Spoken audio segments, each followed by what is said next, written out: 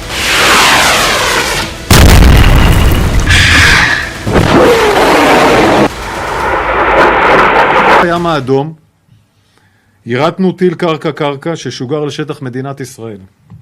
יירטנו אותו על ידי מערכת הגנה לטווח רחוק, מערכת החץ. זוהי הפעלה ראשונה של המערכת במלחמה והיא בוצעה בצורה מוצלחת. अब तक Israel iron डोम को लेकर दुनिया में मशहूर हुआ है। ये इजराइल का बहुत ही सटीक एयर डिफेंस सिस्टम माना जाता है। आयरन डोम ने अब तक हमास की तरफ से दागे गए हजारों रॉकेटों को मार गिराया है। देखिए, दिन में जब ये रॉकेट फायर किए जाते हैं तो कैसे हमला होता है। पहला रॉकेट, फिर फायर हुआ दूसरा रॉकेट, इसके बाद लॉन्च हुआ तीसरा रॉकेट। हमास के रॉकेट लॉन्च होते हुए इतनी साफ तस्वीरें।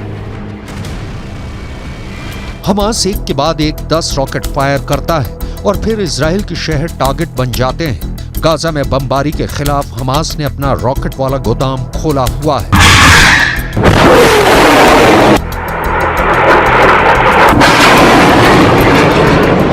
लेकिन अब चैलेंज हुथी की बैलिस्टिक मिसाइल का है और इसे रोकने के लिए इजराइल का एरो डिफेंस सिस्टम पूरी तरह तैयार है।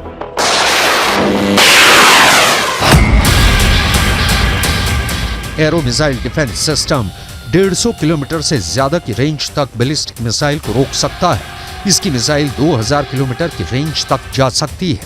जब इसका रेडार दुश्मन की मिसाइल को ट्रैक करता है तो लॉन्चर पूरे हालात को समझते हुए सही वक्त पर जवाबी हमला करता है और एरो मिसाइल दुश्मन की तरफ से आ रहे खतरे को आसमान में ही मार गिराती है। यही एक मिसाइल डिफेंस के काम करने का तरीका होता है। החות'ים הם אכן בחלקם מביאים יכולות איראניות שגם מגיעות לאזור הזה, וזה גם חלק מהדברים שנתקלנו בהם ביירוטים, ולכן זה חלק משלוחה, מה שנקרא פרוקסי איראני, זה החות'ים, ואמרתי, יש לנו יכולת הגנה שהבינו אותה, אנחנו מייצרים הגנה מקסימלית, שום דבר אף פעם לא הרמטי, אבל ההגנה שלו היא מאוד מאוד חזקה עכשיו במרחב הזה, ואנחנו נעבה אותה עוד אם צריך, אנחנו נייצר הגנה, מעטפת הגנה חזקה במרחב הדרומי של מדינת ישראל.